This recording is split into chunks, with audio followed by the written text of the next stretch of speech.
Shakib Khan uncle আমি তোমার প্রিয়তমা হতে চাই। তারপর বলবো হচ্ছে সাকিব খান আঙ্কেল আমি তোমার রাজকুমার হতে চাই। No no no, I have not boyfriend. যত কথা রাখার ছিল এই বুকে জমা।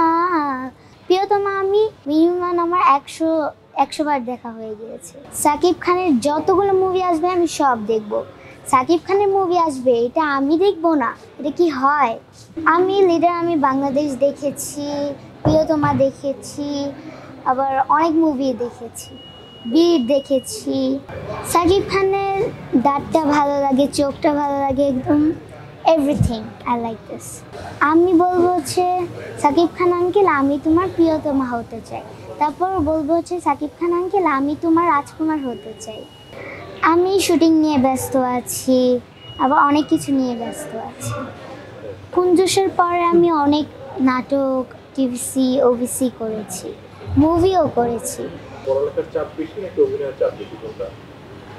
দুইটারই চাপ বেশি, বেশিরভাগে আমার লেখাপড়ার চাপ বেশি।